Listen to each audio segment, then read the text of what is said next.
Today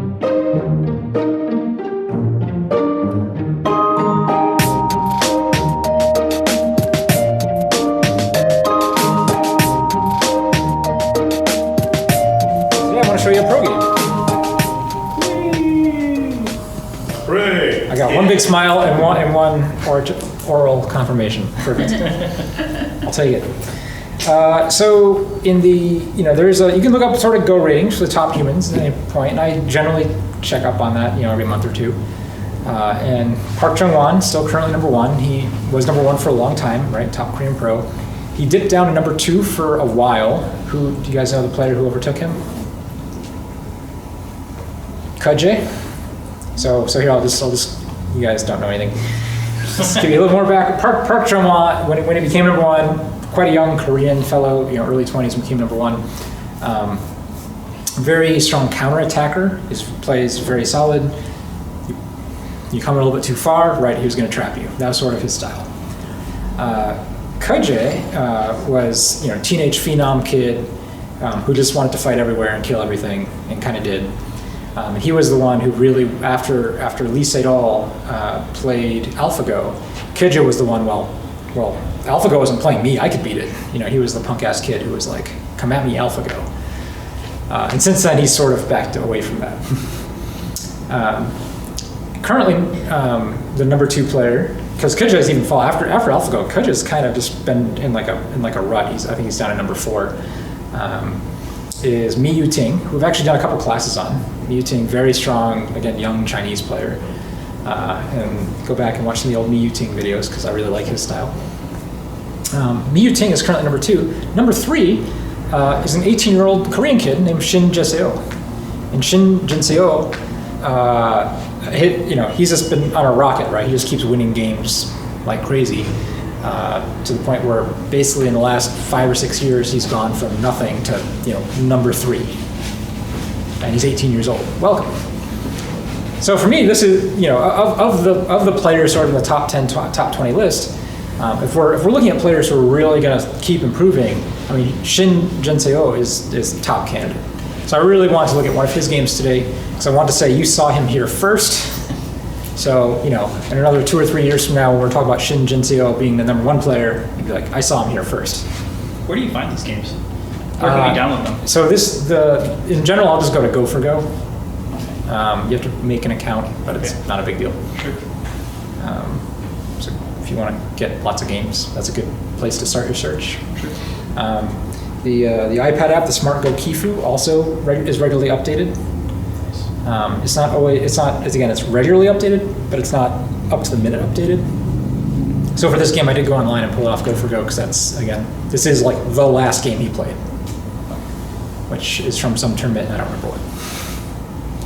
But in this game, he's playing black, and he and almost all these other really top professionals have already taken AlphaGo lessons to heart, right? We're going to see several very prominently made AlphaGo moves, which are pretty exciting. Actually, maybe not something exciting. They're just passé now, right? Everyone's just doing it. So, AlphaGo has certainly changed a lot of these moves in terms of both style and content.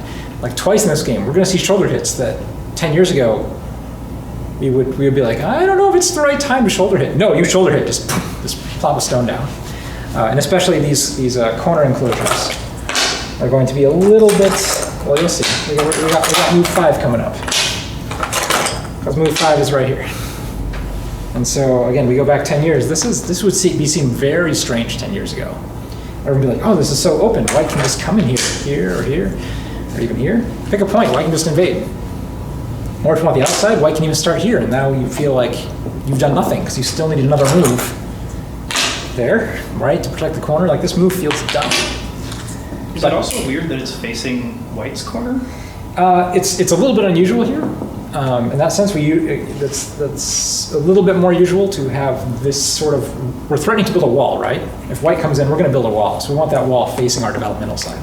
So absolutely. So, I don't know. But again, it's the AlphaGo move, so everyone's playing it. And because this is sort of developable side, White of course plays over here, right? It sort of kicks into that development. This is sort of like a meta conversation the players are having, right? Black is saying, look, I'm going to take a corner so big that you have to invade me, right? That's what Black is saying. But if what Black gets invaded, right, you can immediately see we're going to build a wall here. So the development moves to this side. Black wants to develop over here. So instead of invading and starting that sequence, right, White says, okay, if I'm going to invade, you're going to get influence this way. I'm going to skip all those steps and just take away the influence right now. So when I invade, you don't get much. It's very, forward meta thinking in terms of your strategy. And in this case, this is a good move because Black, you would say, well, Black should just finish off the corner, right? If you're going to prevent me from making a wall, well, now I should just play another move over here and take a really big corner. But the problem is it's still too thin. The shape is still too thin. And so for professional players, the strongest Go players for a long time, they sort of said, no, this is still bad for Black, right? You get nothing. You don't get to develop something big over here. You don't get to keep the corner. AlphaGo says, no, good enough. You don't need to have super big dreams. You just need to be one step ahead of your opponent, or whatever your dream is. So anyway, we'll see how this works later on. Actually, we really won't. Spoiler, sorry. All right, Shin plays here. And is this sort of the biggest move on the board? And we know that if we just actually count distances. When I say big in this case, I'm literally referring to distances between stones. What's the biggest piece of pie we can find? And here, how many spaces? 5, 6, 7, 8. Right here. We do have 10 spaces here. Looks like 8 spaces again here. Oh, but 11 spaces over here. Boom, that's how you know that's the biggest in this case. That doesn't always work, but if you have no idea what to do, just count spaces and find the biggest area. You should probably play over there. It's probably a good idea. And one thing we've seen, in these AIs is that they prioritize spaces differently in terms of the actual spacing. Just like 5 space extensions or 6 space extensions actually get treated very similarly often.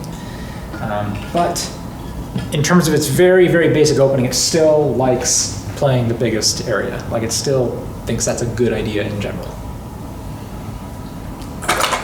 All right, White plays a pincer here, which is a pretty interesting pincer. It's very loose. Why would White play such a loose pincer here? It acts as both a pincer and an extension from his enclosure. Perfect. We're putting pressure on Shin's stone. And White is saying, hey, maybe I'll get another stone here and I can build a giant box and get something really nice and big down there. Oh, I didn't mention, the White player is named Deng Yifei. He's also a 9-dan pro. Both Shin and Yang are 9-dan professionals. I really don't know much about Yang, so I apologize. Someone who's on the internet can go and Google and add a little bio for me at the bottom of this video, because I am lazy. Okay, good.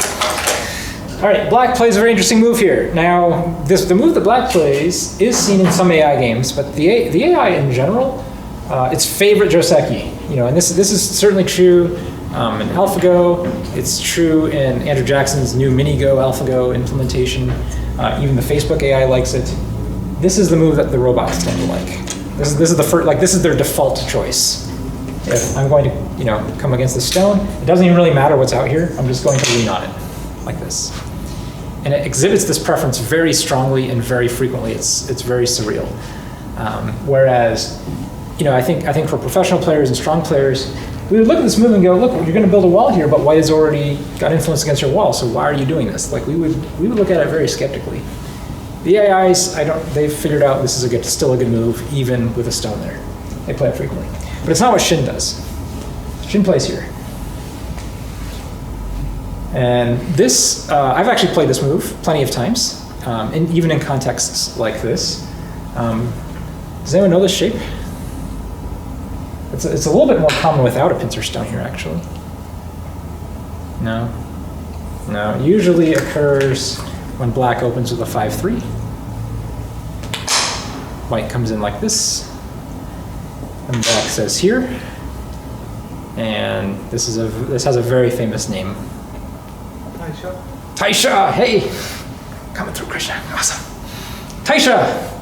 And it's still more or less Taisha, even though there's a white stone here. Taisha, I think, literally translates as something like the great slant.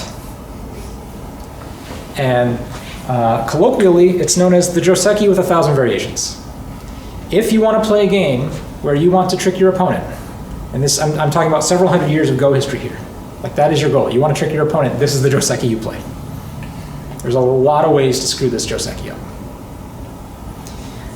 Taisha proper, quote unquote, if we were to play a Taisha Joseki, usually looks something like this. This is the usual start to Taisha. Something like this. The next move is we start to get in lots of variations, but you start with this like multi-group, at least 3 or 4 group fight right now, like we're just fighting. And we get variations. So anyway, that's a Taisha Joseki. Wikipedia says it's the most celebrated of all Josekis. Who says it's the most celebrated Joseki? Wikipedia. Oh, Wikipedia? Yeah. Wikipedia has Taisha in it? Yeah, Taisha Joseki. Holy. Japanese term for the most celebrated of all Joseki. So that's funny. They call it most celebrated because like for long periods of time in top professional games, no one will play Taisha. Like you just see it completely evaporate because players do not want to deal with it. It's a large slant. I'm sure great slant also. Okay, Same thing. sure. Great slant, large slant. I'll Same thing. take a semantic debate over that. But anyway, my point is the shape is very famous, very well known, very explored. And when black plays here, black is inviting it. Black's saying, let's make this game really complicated. And it doesn't matter, you already have a stone here, I'm still going to be fine with this. And it turns out you can. There's also peaceful Taisha variations, right? There's like a freaking 1,000 variations, so you can find a peaceful variation. And I've certainly played this, looking for a peaceful variation as black, as strange as that is. Usually it's white who kind of has the choice to make peaceful variations, but even if not, you can give up the outside stone to take all this as territory. Anyway, besides the point, because these two players, he starts this Taisha Joseki, but Shin says, nope, we're not playing Taisha. And boom, we're already out of the Taisha variation. But it's interesting that he offers it, right? That's this sort of, it's almost like he's dancing very, very rapidly.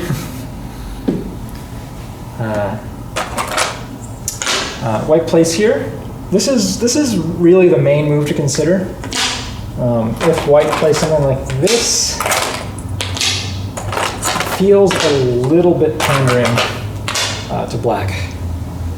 What would black get in this variation? How much of it? It's a lot of potential in the middle. Yeah, it feels like we're high over here. We have a high stone here. This is kind of thickness.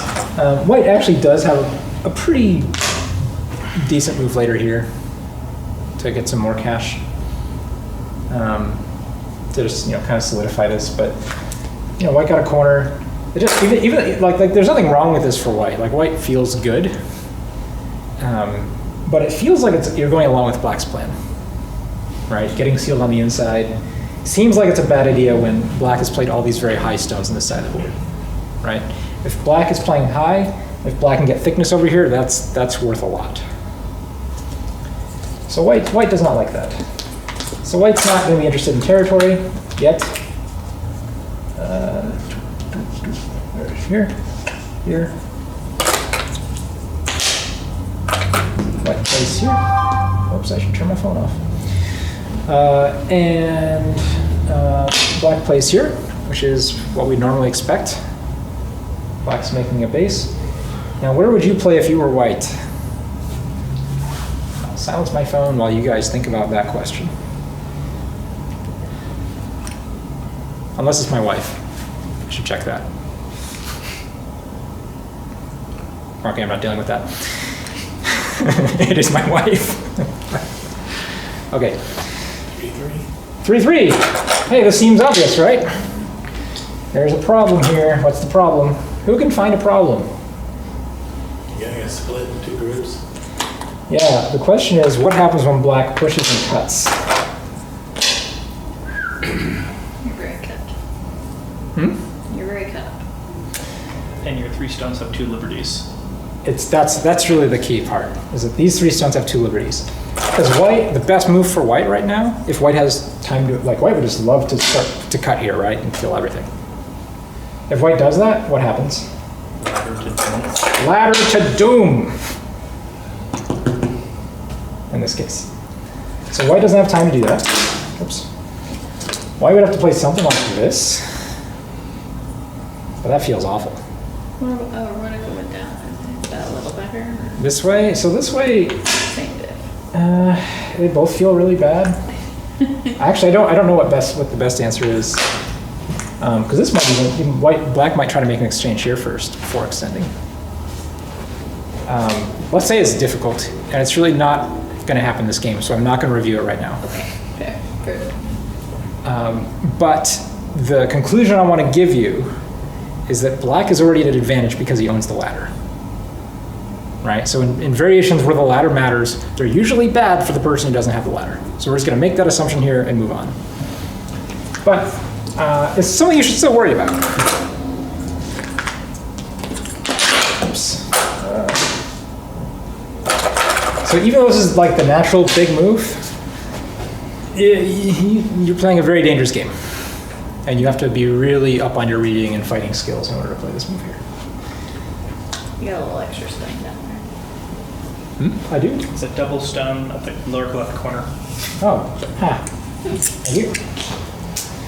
So with this variation, there's a couple of choices for whites. I actually put Bamboo joint? a bamboo joint. This is a choice. It's very passive. But this is if you want to just stay strong and say, you know what, I don't like worrying about things. If you're like that type of player, this is like you're not going to worry about things kind of move.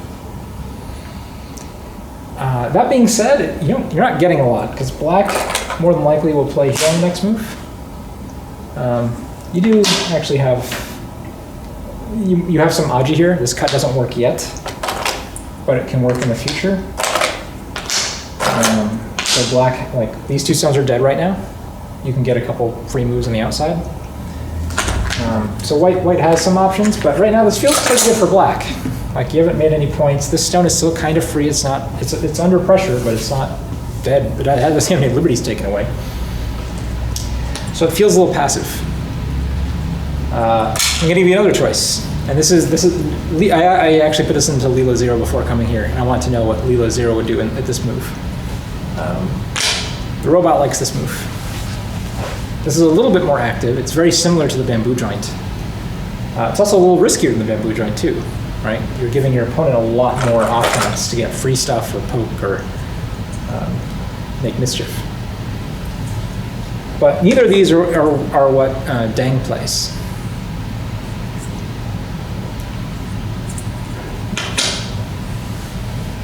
Plays here. And so what's the idea? Because there's 2 ideas, and it's easy to miss one.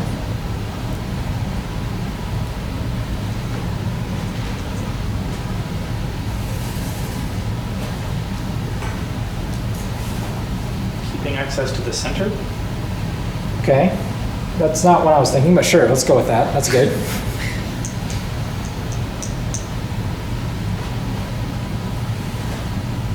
I was still leave a black one.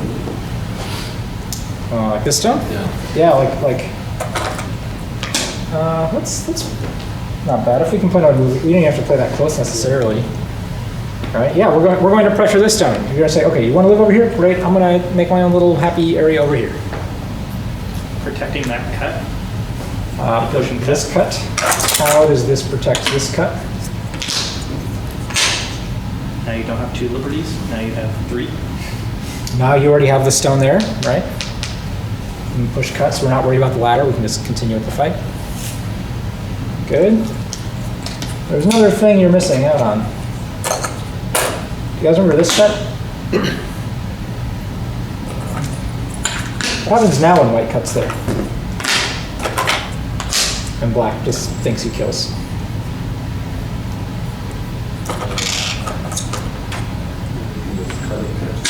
Yeah, there's now a ladder like this. Now this ladder still works for black right now. So it's like, why would white set up a ladder that doesn't work? Well, the assumption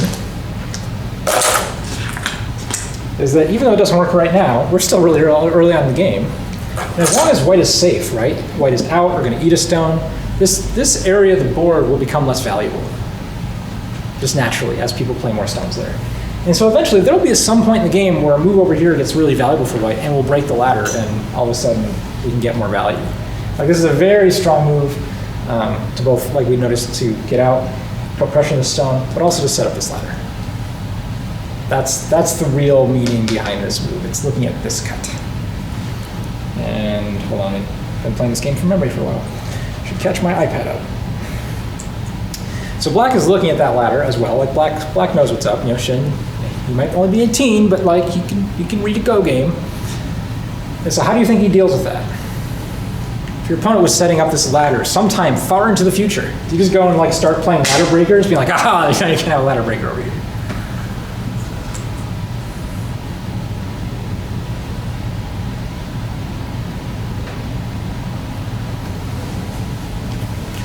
I mean, black would really like to play this, right? Just take the corner, put more pressure on over here. But white will Tanuki, go do something else.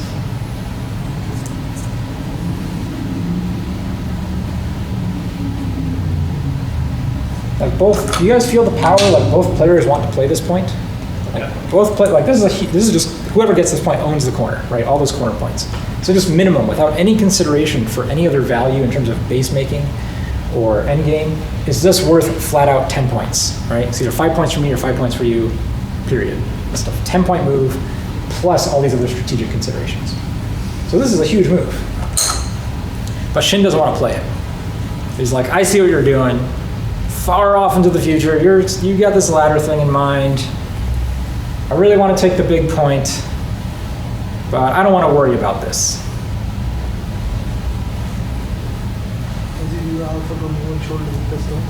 What does he do? This one? You're really close. Good place here. And it looks like a dumb move, right? You're like, look, 20Q, right? If you're teaching a 20Q player, you'd be like, look, don't do this. You're like, no, 20Q. Look, man, this stone is weak. You're gonna attack this stone later, right?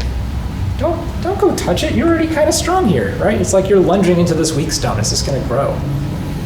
Like, why are you watering the carnivorous plant? You know, just stay away. But this is the subtlety of Go, right? If white responds with arguably, we'll say probably the most natural move, which is just to play this, that ladder is completely protected, right? There is no cut here now that works for white with this one stone here, right? Black will Atari this down and kill it. You can use that stone to capture it. And so once you have a stone there, there's no more cut. You never have to worry. And you know, then black can go take the corner or go do whatever. It's great. White doesn't really want to play so passive though. Like white also knows what's up. Right? Dang's looking at it going, okay, you're just trying to fix your ladder for free. This whole thing I set up with this nice move, I want you to pay something. Like look at my nice move.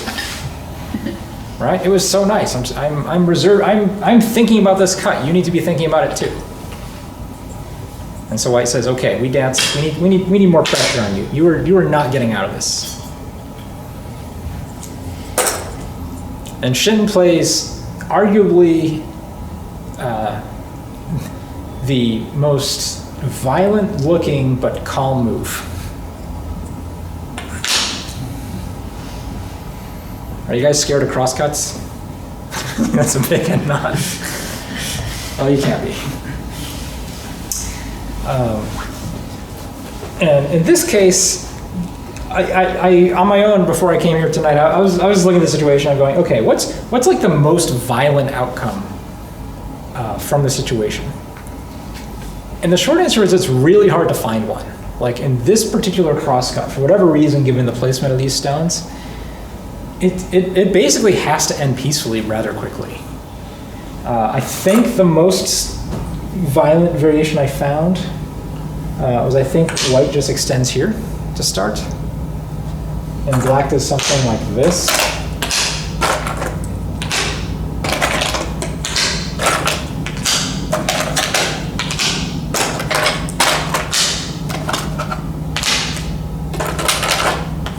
even then, when I get to the end, you're gonna be like, that wasn't that violent. We did lose 2 stones along the way. And here. So I think that's as violent as it can go. That was my maybe people, you guys can play it out or online, can try to find a better violent one. Why am I calling this one violent? Black doesn't have a base at the end? Yeah, there's no, like, it's not completely settled. And so I think white would like this variation. I think this is a good variation for white. And I don't really know why he doesn't play it. Maybe there's another, I missed a move or something in here, but that was my best read. But that being said, black isn't super unhappy either, right? Black has the next move. Black still has this push cut thing for more Aji. Black is out into the center. It's not like black's gonna die. We just don't have eyes yet. We're left a little bit with the feeling we don't have much. Like we didn't get any points. But again, this was sort of white side of the board. I don't know. This is what I thought should happen. And so I was kind of surprised when it didn't.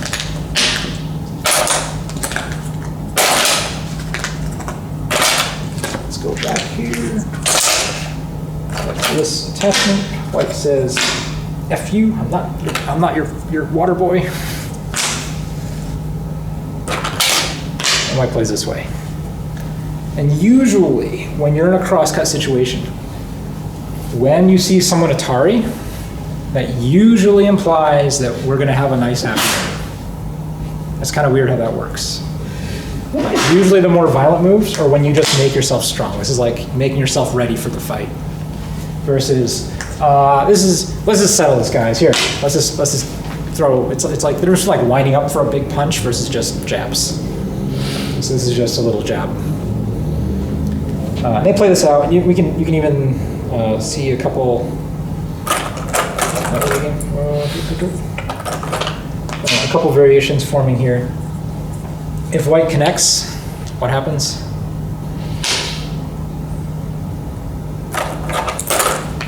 Black just connects. Was there a fight here? And white can capture a stone. So that's cool. But no, right? That's not a fight. Very peaceful. If white stands here, it's actually still peaceful. Because black just captures that stone. So in the end, this is white's choice. Extend this one. Black takes this Atari, extend this one. Black plays here. White completes the shape. What did black get? Base. A base, a couple points. What did white get? Some outside influence facing the enclosure. Yeah, we have a lot of influence now going on this side of the board. This is a guaranteed eye, right? That's pretty cool. We still have this thing going on over here. How much is this move worth now? Black already has a base. It's worth a lot less.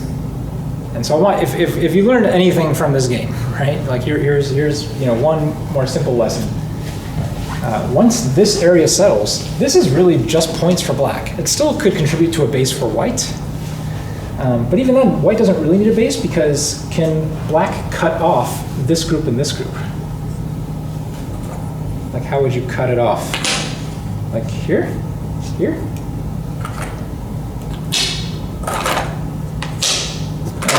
This move is Atari, right? Yeah. So black has to go back, and then white just eats another stone. Actually, that's maybe I feel. Actually, this one's annoying because of this Atari. I don't know. White has some moves to play around with, though. That's probably the best way to cut it, but you're already at another fight of a disadvantage. So because these two stones are short a liberty, it's very hard for these three stones to become just perfectly weak. And so if you think black's group is safe and white's group is safe, this is only worth points. And it's a huge amount of points, but it's only points. And the players aren't interested in points right now. All right, so we're at this sort of pause moment. Black comes out with Sente. White got all this influence over here. Didn't really secure any points yet over here. Has good potential in the corner as well. Black got to settle, still has this and this. What would you do as black? This is a good moment for you to compare yourself with the top 9 non-professionals of the day.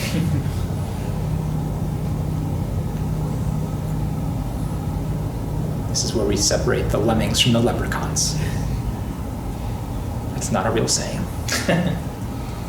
The upper right-hand corner looks like it has been played. Maybe. It looks like this is the biggest. Nah, No, I said yeah. I think around there would No. be my guess. Okay. nah. It looks that way, but why is there becoming, there's rapidly becoming an area in this board much more important than all the others. The left-hand side. Where about? Give me an area. I would probably go in the bottom. Bottom left? Extend from the large enclosure. This one? Yeah, How far? really far. Really far, like here? No, not quite. Okay. Would be one space away from the enclosure. Like here? Yeah. That's pretty good. You're exactly one diagonal move away from the pro move. From the most highly touted upcoming pros That move. has to be a shoulder hit. So why is this area so important? You guys are already kind of seeing it? White's close to being like double weight. Yeah, White look. got a move there. We have influence here, we have influence here. Man, can you imagine if white got another strong group here? Now, all of a sudden, we have a quarter of the board just threatening to become white. I'm not sure if you've done the math. A quarter of the board is 90 points. That's a lot in a Go game. It's hard to find 90 points anywhere you want. Even if you get an entire 4th line side of the board, right? That's less than 60 points. So if you get a quarter, big. And so black is just being very proactive. Look, I need influence this way. You want influence this way. Let's just hem you in, right? We're just going to pen you in the most simple, direct way possible. What would you do as white? What are the common responses?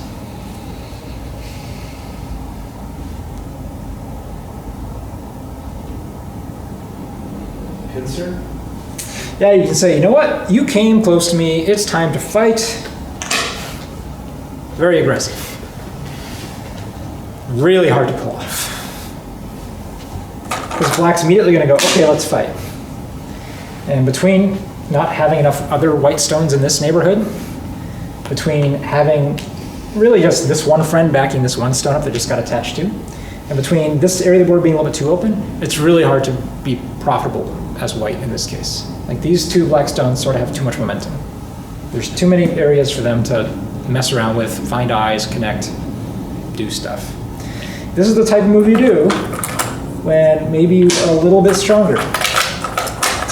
You know, maybe you already have this over here and you have this over there. Okay, black now goes in. Now we start considering these really severe I'm going to kill you moves. But right now it's, you know, you're sort of like trying to wrangle a pig and all you have is a scarf. My metaphors are so awesome today. Oh my God, I'm still on point. Terrible. It's all terrible. I created a mental image though, right? All right. So yeah, we've got this pig. We can't just use the scarf to catch it. We need a lot more. White starts here. A semi-non-conventional response. Usually you respond this way, right? That's what I was gonna say. Yeah, of course, right? It's natural. I think if white does this, black's next move is here. And it doesn't really feel like we solved our problem. And if we don't respond again, this is a really nice move for black. It gets this nice shape, it's nicely spaced. It even puts some pressure on the corner because now once these 2 stones are sort of hemmed in, black can continue this very simply pressing from the outside, but it also makes moves like this get really difficult for white to deal with. So if you're white and you don't want to keep playing low 3rd line shape moves over here, it's very difficult to play this. Black's going to keep making you play more moves. Likewise, if you play this would be another good choice, or another choice, maybe not good. Black's going to do something like this. And you're going to start to feel like you can either build this as territory or build this, or defend over here. But if you do something like this, black's just going to take another big point. Like it just feels like you're playing one step behind. Like you're getting good shape, but you're always one step behind. And so white comes up with this idea, hey, I'm just not going to bother asking black to play again because we're just going to keep playing over here. Just plays here directly. I don't claim to fully understand the subtleties of all this move, but by not pressing on the stone, he's sort of saying, look, you got what you're entitled to. I'm going to take what I'm entitled to. Let's continue. Let's go play somewhere else on the board. Black does. Takes the sort of what's, I would say, the final big point, quote unquote, of this opening. And after this point, I would say we're now in the middle game. So you're white. What do you do? You're a 9-dan pro. You've been playing Go for 30 years. You beat all the best. Prevent the extension from this enclosure. Like over here, just jump in here. That seems pretty natural, right? But in this game, Dang still feels like, look, I've got all this influence, I haven't capitalized on it yet. He still feels the need to continue. And we talked about trying to wrangle a pig with a scarf, right? After we have this stone here, he seems to feel like, well, now it's a lasso. It's a little bit, we got a little more, like, black can't really go down here, right? Black can only have one way to go. And so he feels like this is the biggest move.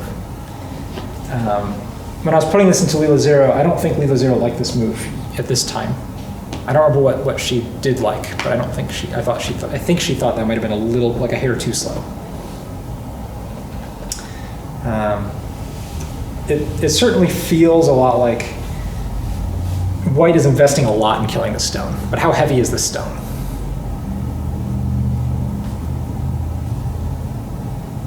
Like, if that stone dies, is black super sad about it?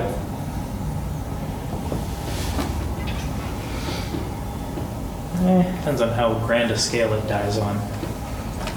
Well, black kind of tries to ask white to eat it. Right? Black's like, okay, you really want that stone? I feel you. I feel you, boo. Let's play over here. See if you really want it. Like, see how not connected they are, white? Come eat it, white. Look, you can just come eat it. Let's do that.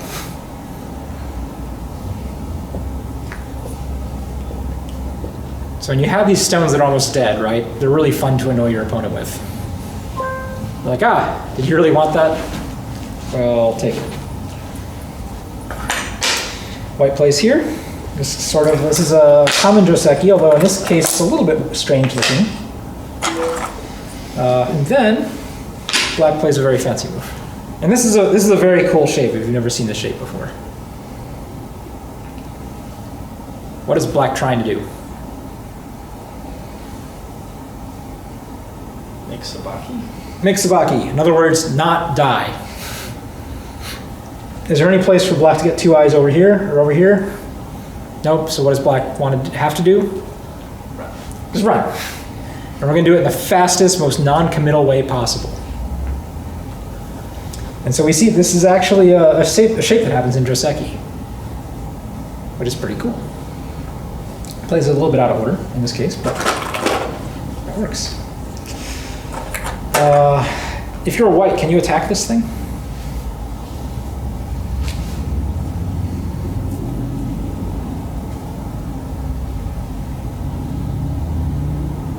We can push it around, right? How? Start. Show me a first move.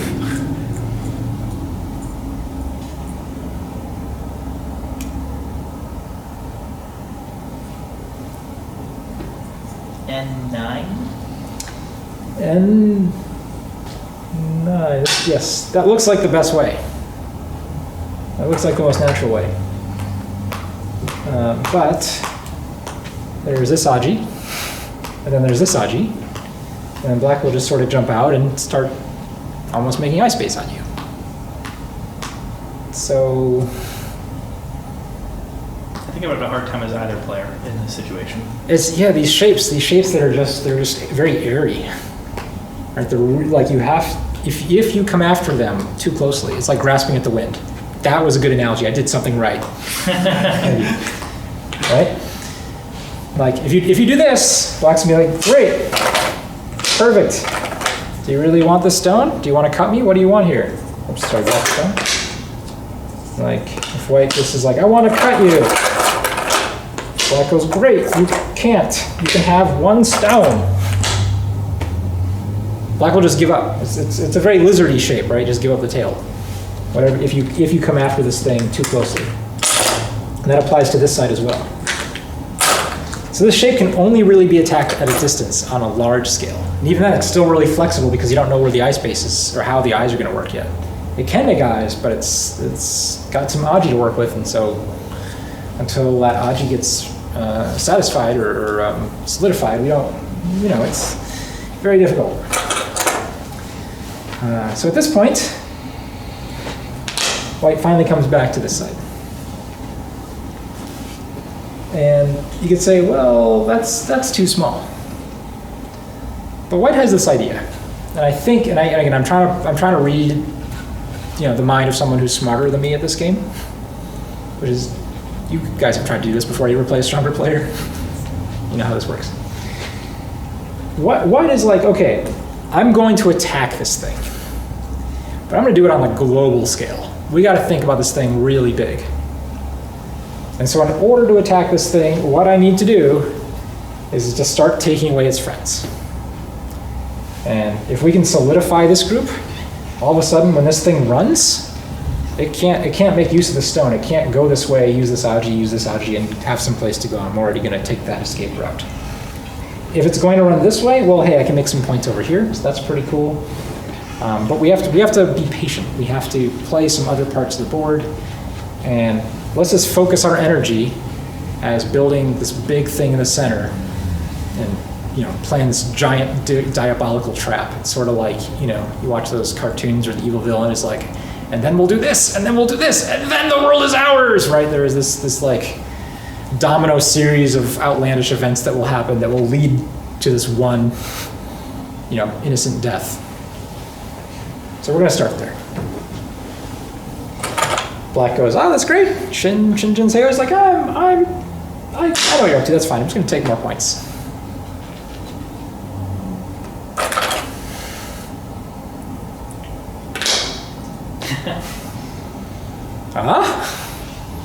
Is this plan happening or what? Do you see the trap? Look at this. We're laying on this scale so grand. Shin answers differently than Deng. Instead of just taking what he's entitled to, he says, I actually kind of like this over here. So I'm just going to build this way. And he plays here, he goes, you know what, I'm fine with this too. Both players are fine with this, because what are these two stones doing? So that guy doesn't have a place to run. Yeah, we're building this center, right, on a huge, Death Star scale. Right, so both players are kind of getting what they're lying, right? Everyone is banking the game on this thing. And white says, I can either kill it or punish it enough to get enough profit in the center for enough points. And black is saying, that's no big deal, I'll take care of that later. Even so, to the point where black's like, hey, you left some points down here. I'll just take these points. White ignores. And really with the stone, white isn't necessarily expecting this stone to live outright. This white is willing to use this as a sacrifice if it gives white a bunch of free moves, right? We're asking. It's kind of like a probe. Does black want to block here? Or does black want to block here? Which side are we going to get? In the game, Shin says here. And white says, that's great. Aha, you thought I was going to go live in the corner? No, I want free stuff. I'm laying a trap. I've got big ideas. There's nothing you can do to stop me. Ha ha ha. So black again just calmly takes more points.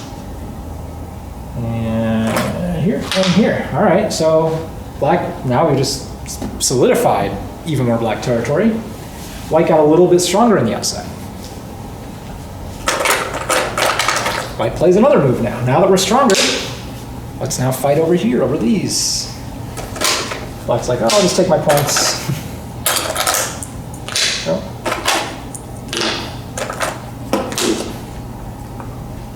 Catch up the iPad. Black makes this exchange. And then Black's, looking at this, and Black's really good at reading. This 18-year-old kid is pretty sweet to go. And he's like, all right, I'm alive. I can make this live. Can you imagine finding 2 eyes for these 2 stones right now? Can anyone see it? Do you want to see it? I'm going to show you half of it now. I'm going to show you the other half at the end of the game. Right here. Because that's how they played out. It starts here. Oops, I went too far. I know this. Okay. Here. Good. At this point, white captures. Again, what's going on here? Freaking Death Star is happening. Also, if black gets strong here or gets out, these 4 stones actually have a problem. Right? Problem.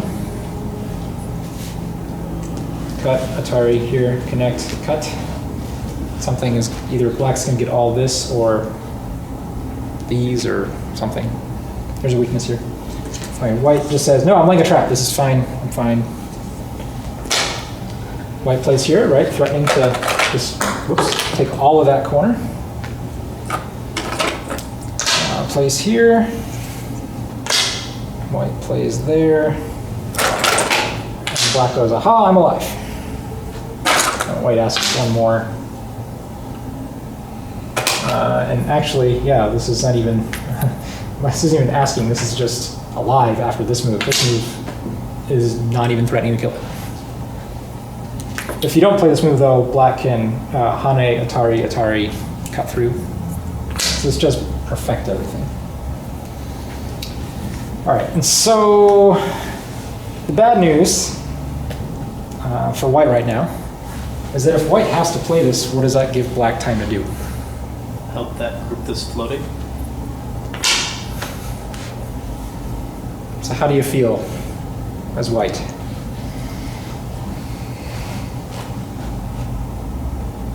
Was your plan a success? Maybe, but we should be really disappointed right now, right? We've played all these I took a stone off the board. It was still there.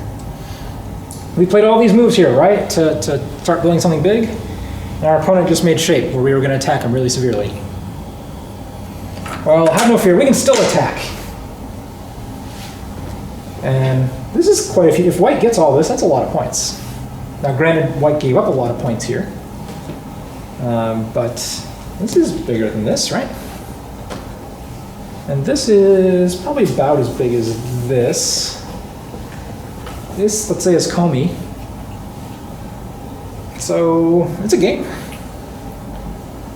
Even though we didn't get to have the first move to start a real attack after we got all these, outside moves, there's still enough points on this board for us to find something.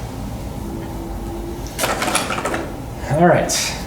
At this point, I think this is a trick move. I think it's like a trick move, like on a grand scale. Because black plays here. And so what is black saying to white?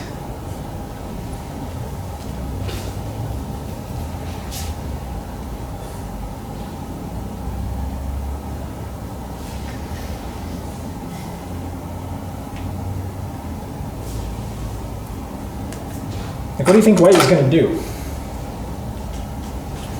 Seems natural to try and split that stone from the other. Yeah, so it's like, hey, you have a weak group over here, and you played this move?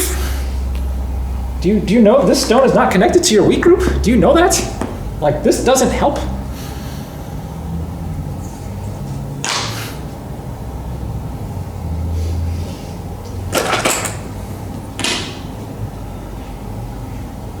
It's like, hey, that doesn't help.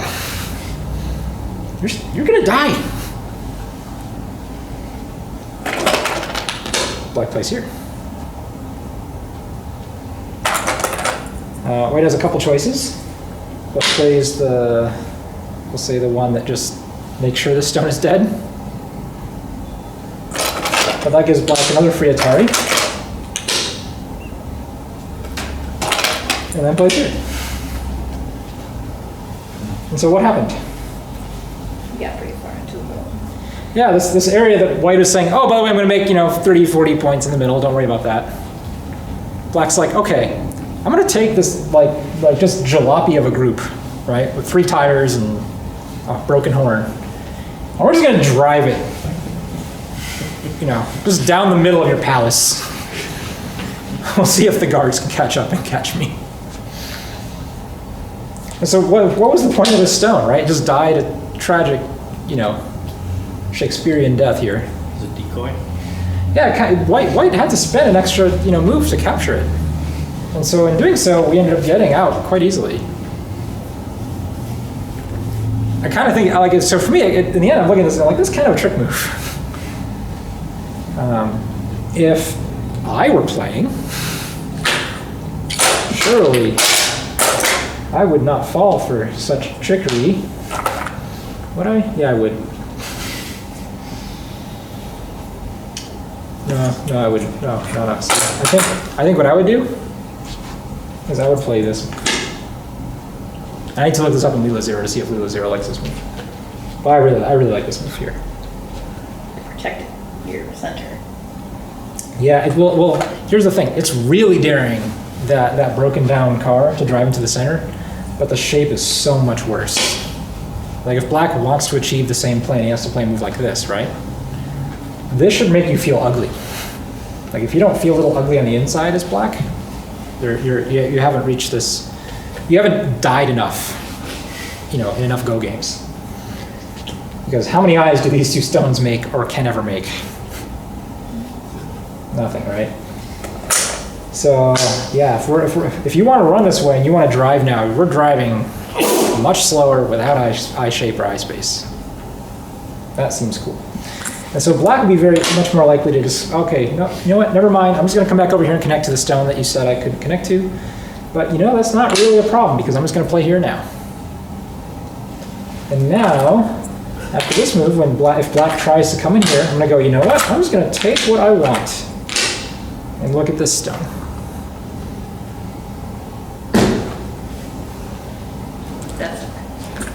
Death Star. The Death Star has been built. Oops, so I'll try this again. So I'm sure a professional will refute me and tell me why I'm wrong, why my strategy is wrong. But man, I really like my move. I'm like, look, this is what you're building. We just got to stay focused. Just do what you're doing. Harass this group and continue to build this thing. Don't get tricked into capturing this one stone thinking you're going to make a lot of points down here. Oops, there's a move here.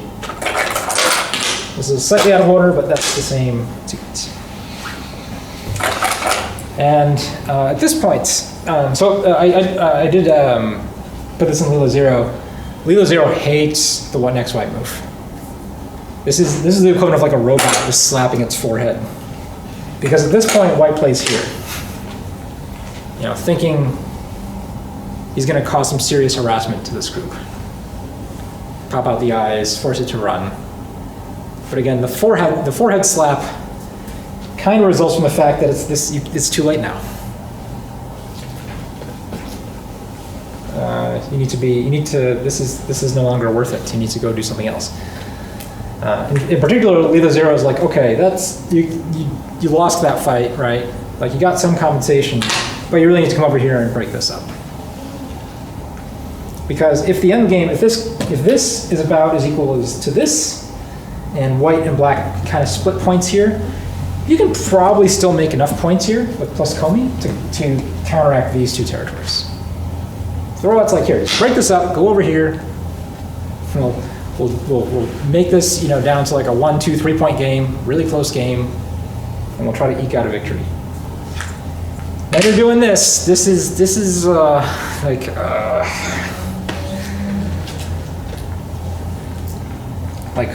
we're trying a little bit too hard on something that's not going to quite work. Shin plays here. The nice thing about this shape, if you've never messed with an opponent with this shape before, this is a nice lesson. You poke at the peep. Obviously, if black cuts here, you're pretty happy as white, okay? Because now we have options of things to do. I'm not sure which is the best though. I didn't actually think about which is the best. Maybe none of them. Maybe Tanuki now. Maybe that. That's still a difficult move because the thinness here. Okay. But anyway, black fights this way, which means white gets this Hane for free. And this is sort of the cool shape part. Because now if black blocks, which is actually what black does, black gets to play here. Right? Because black didn't respond by connecting, black responded here. But in this case, black's fine with this. Because white needs to capture that one stone. Black could just fix directly, but he wants to fix fancier for endgame. So he pokes here, and then fixes that way. Right? Because now there's good endgame here. And what's the status of our black stick? Right, the thing we're banking on attacking. Doesn't have any eyes. It has half an eye, Not sure. right? Down here is half an eye. Can possibly connect, right? It looks like it should be able to connect between these two stones. We have the possibility of another eye over here, right? Even if we just play very simply. So it's sort of like we have two half eyes. So we have at least one eye. And if we can find another eye in here, then we're good. And we probably can, because we have a peep here at the very minimum. Oh, and then there's this move. So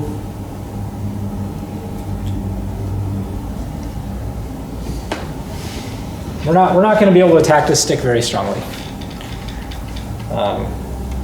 But white needs to in order to win the game. At this point, white plays here. He's like, hey, I got to kill the stone, let's profit. The robot, Lilo Zero, still thinks this is bigger, which is kind of fascinating. Like white got all this thickness here and doesn't even really want to use it. It's like, come back over here. That's how big the corner is. In this case, black tries to defend in the bluntest way possible. Black realizes, I don't need to take away these points to win. As long as this is safe, I have enough points here, and I can solidify this or something here for enough points that white can't match, right? We have this stone preventing this from becoming big. So just play these very, very crude, blunt moves to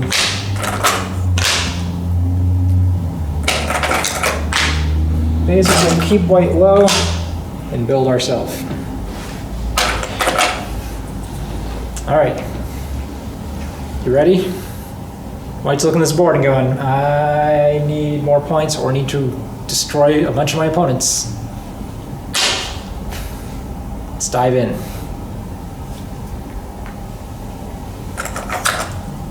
How would you respond to this as black?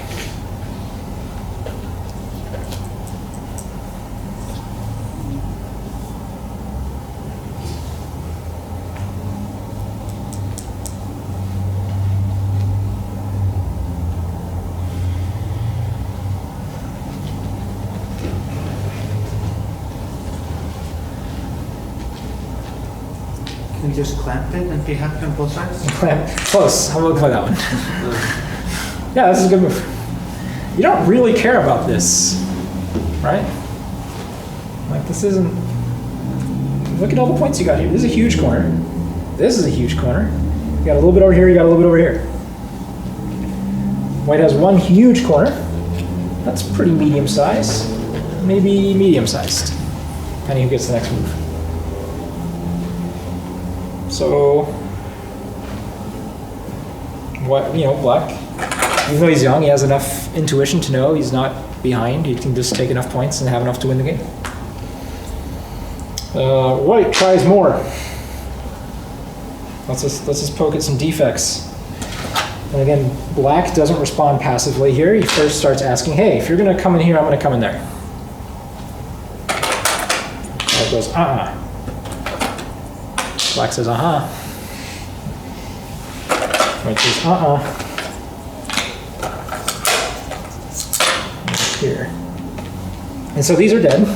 Black got nothing. So what's the point of these 2 stones? There's 2 points to having them.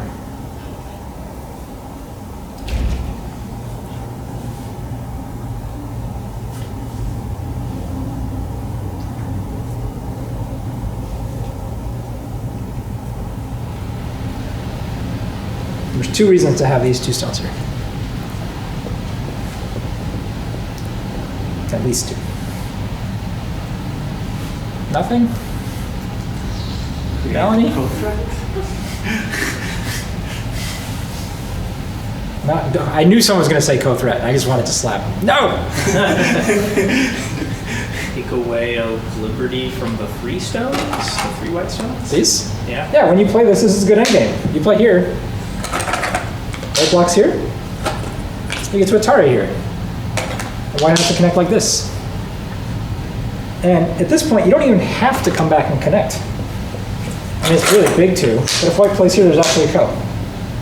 So you can actually get all this in Sente if you're willing to fight a ko. That's one reason. What's the other reason?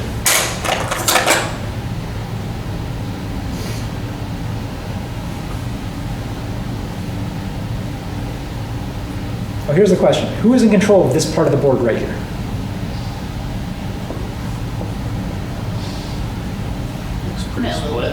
We don't know. We don't know. It's unknown. All right. What do you think of these 4 white stones?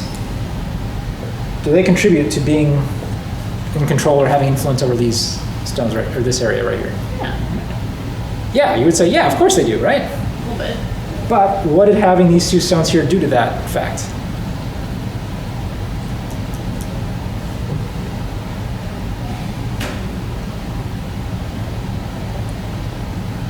If those ever run out of liberties, they could be captured from behind. There you go. We shorted the liberties on these stones. And so if white ever really needs to plow through here to connect to one of these things, we can just say, nope, hem you in. You can't break through that. You're short of liberties. Cool. So it's a nice little, Tetsuji cut for free, right? It's all in Sente, and that way you can get better results on either side later. When you're short of liberties over here or short of liberties over here. Anyway, it's a nice little minor thing.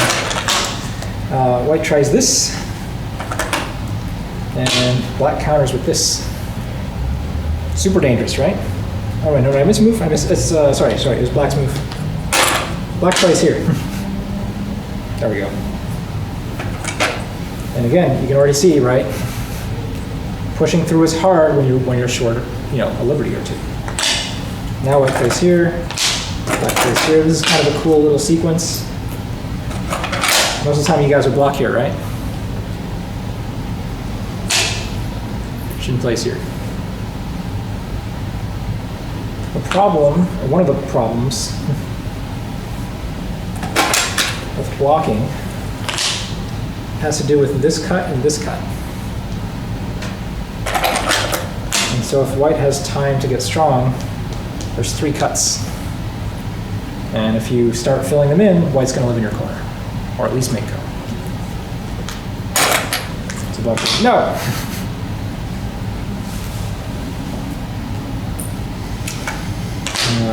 White plays the most difficult move, and black just again tries to stay strong. White gets out. Sort of. Now black cuts. White connects. Black connects under. After all this, white didn't really get a lot. We got 4 stones here in Sente. There's still a cut here and still a cut here, so there's Aji. But for right now, these 4 stones can't escape.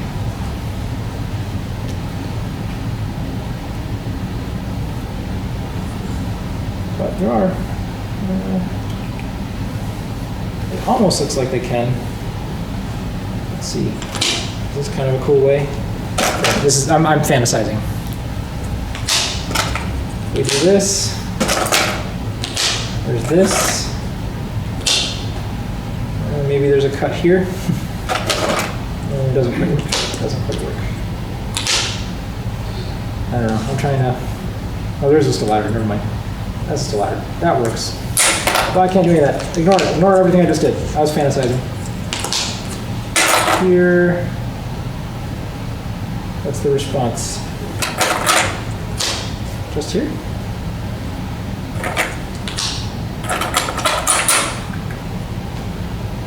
There. Still can't get out. Doesn't work. White's still stuck. Okay. But it's really close. White gets one more move. And we're over here. In the game, white plays here. What is white asking for? We'll have to connect. Yeah, hey, this stone that drove too far, I want you to bring it back. And if you don't, I'm going to take that big giant dream thing I had, that dream sequence where I was a prince and had a giant palace to myself. And now white's going to play here. This where we're going to keep asking, hey, can I have the big giant kingdom all to myself? And black says, well, kinda. Maybe. We'll talk about that later. But for right now, I want to push through here, make sure you can't ever completely kill me. If white can ever disconnect this in Sente, then maybe we can take away the eyes and the connection and kill the thing again. Maybe. So white's trying really hard to find a disconnection here. After that move, white plays here. Again, we sort of have these 4 stones that aren't settled. That's a pretty big move. Here. Just fixes. I think white plays again there. Nope. White plays here. Now we're getting a little serious. Now white is really saying, hey, I'd like to push through here. Or I'd like to make use of these cuts. Rescue these stones.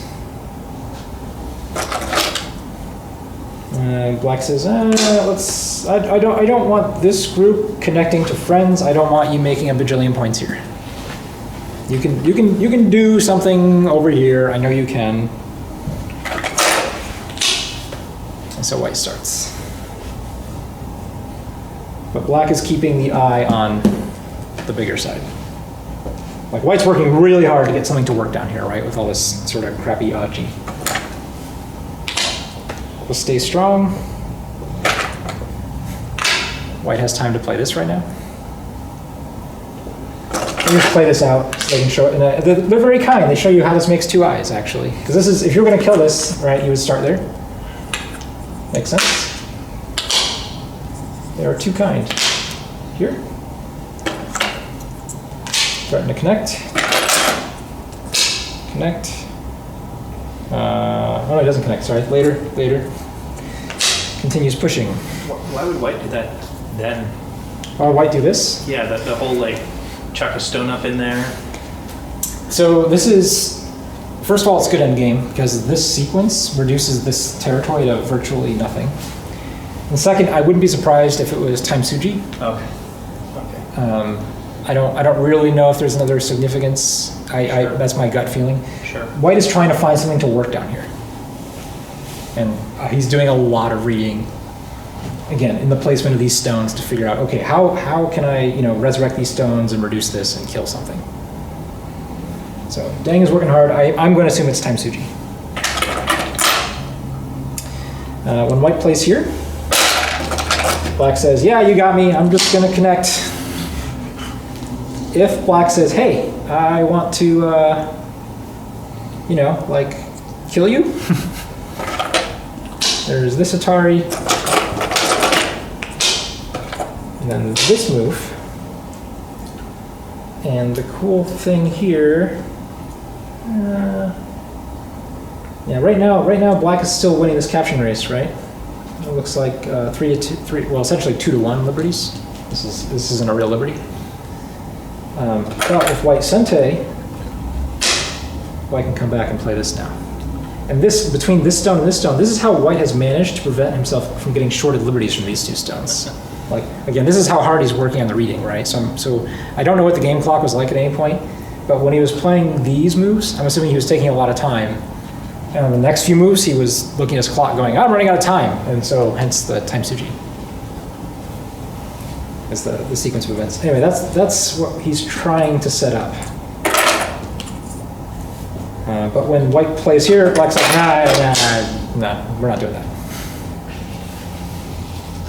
If white gets to disconnect here, right, there's still a connection problem here too. So white's gonna disconnect, kill this. If black doesn't respond over here, we'll even kill this, and boom, we're back to Death Star. And it's not even like the Death Star in like A New Hope, we're talking like Return of the Jedi Death Star. There. But black sees this whole thing coming, and not very interested. Whoops, this isn't there yet. And so white comes back and kills these 3 stones and saves this. But there's really bad news for white. It turns out he tricked himself, right? He worked really hard, right? He did all this really fancy schmancy reading to like come in here, invade this corner, kill a couple black stones, but black plays here. So what's the problem now? What's the new problem for white? A whole bunch of white stones don't have a place to live. Yeah, you see all these? They're dead. And I'll show you the rest of the game because, I don't know. That's what we do here. White plays this move. So I'll show you how black lives. Here. And here. White tries a few things here. But he tried, these are really half-hearted moves. Like, I'm not even really sure what he's bothering with. Like, if he's like, I'm gonna make Death Star, or I don't understand. These are just the saddest, like, moves to try to do anything here. Okay, white now connects. And black plays here. Does white even connect? Nope, sorry. White connects here. 2 eyes. Pretty nice. You know, more than 2 eyes. We have 3 eyes. I made a 3-eyed group. And at this point, white resigns. So, you know, when I'm looking at this game, and especially after Lila Zero, like this game for me was all about this group. And how it just always felt white never got a good attack on it. And it was just that really light, really flexible group. And he had the right idea, like, hey, we're going to make something really big, and then we're going to go after it. But then when he actually executed, it was a move too late. So, you know, Shin Jinseo moves on in the tournament, and probably will again. You guys have any favorite parts of the game?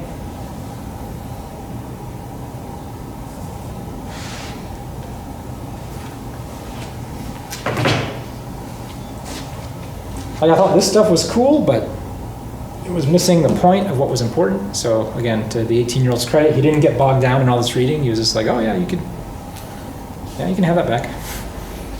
I didn't really want to kill it anyway. And the way he played it, like this move became if you this peep at this obvious cut, right? Became really valuable to have because after white connects back, black still has his corner. What's the fact that white was initially almost like 50 moves in, white only had played the left side of the board, it hadn't even any more right side. There is a little bit of that lesson, isn't it? Like, you should play the whole board. Don't just put all your stones over here. And again, even Lila Zero was kind of mad, right, at Yang for not playing a move over here for such a long time. Is Lila Zero stronger than 9 Dawn Pros at this point? It depends. I think it depends on how long you let it run, Okay. and on what kind of GPU and system you have. I think that's where it's at. Sure. Maybe the top strongest 9 Dawn Pros. Maybe it's equivalent. Sure. I don't really know. Go ask the Lila Zero people. It's really strong though. Like certainly it's way stronger than me. I feel comfortable deferring to it, or at least deferring to it as any pro. And a lot of pros defer to it too. Like is the thing, like even at the Go Congress this year, especially some of the younger pros, they'd be looking, do a game review, and they go, all right, what does Leela Zero say? And they go, oh yeah, that's a good move. I should have thought of that one. So certainly the weaker pros, top pros, I suspect it's a little bit closer, but as long as you're running on a powerful enough system with a long enough thing, I think they're all using it. They're all very interested in it. So yeah, so that was Shin Jinseo game. I'm sure we'll do more. If he keeps winning, and especially if he moves up another spot in the rankings, we'll definitely do another class about his games, because again, he's just going to be, currently he's on his way to becoming, #1 player in the world if he keeps maturing and growing at the pace that he is. Which of course he won't, right? Like you hit that 20, 25-year-old wall as a Go player and you tend to slow down. But yeah, you guys want to play some Go? You're all so depressed and tired at the end of these lessons. All right, well, thank you. Thank you.